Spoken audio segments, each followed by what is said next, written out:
tunawajibika hivyo. Sasa tunafanya hivyo. Ukiona unaanza kumsema padre, unamrudikia mambo mengi na kumsengenya, kumtupia mawe, umechangia nini katika udhaifu wake huu? Umechangia kikubwa sana.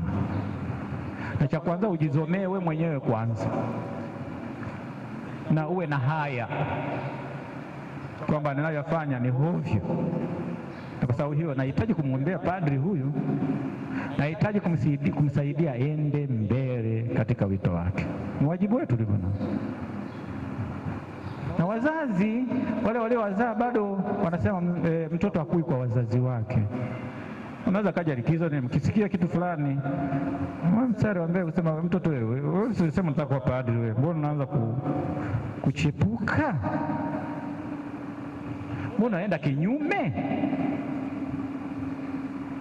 Kwa tunaalikwa sisi na Yesu Kristo tuombe sana kwa ajili ya mito mitakatifu. Watenda kazi ni wachache.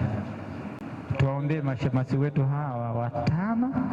Kwa namna pekee tunamshukuru Mungu vile kwa jimbo letu la Bagamoyo. Shemasi wetu huyo wa kwanza anapata daraja ya upadre leo, anaandika historia. Na kwa sababu hiyo tunamshukuru Mungu, ili tuweze kuwa na wengi zaidi kwa ajili ya kulijenga jimbo letu la Bagamoyo, kuendeleza injili katika eneo hili.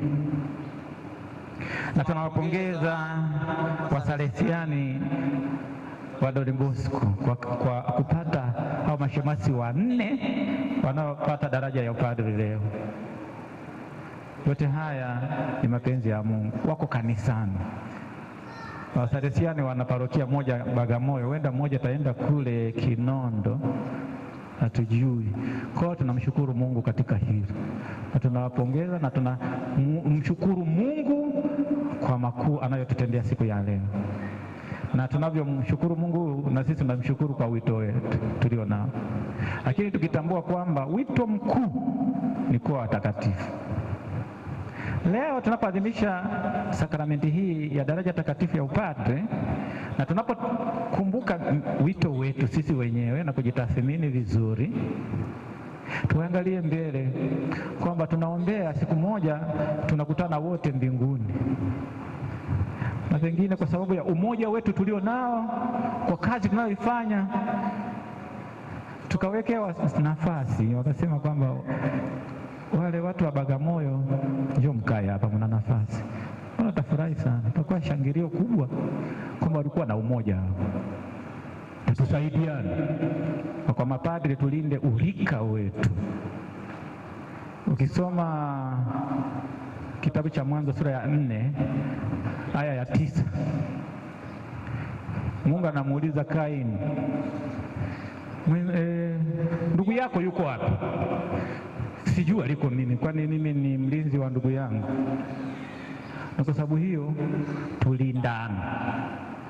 tulindane, kila mmoja wetu ana wajibu mkubwa kwa mwenzake, kulinda urika wetu na kuhakikisha kwamba urika huu unamwonyesha Yesu kweli kwa watu. Tukosoane kwa upendo, tusaidiane kwa upendo, na tusibaguane, tusije tukatenga watu, tusije tukaweka makundi kati yetu. Tutakuwa tunaenda kinyume na wito wetu, kinyume na Mungu anavyotuita tuwe. Tumwombe Mungu atusaidie. Na nyinyi mtuombee.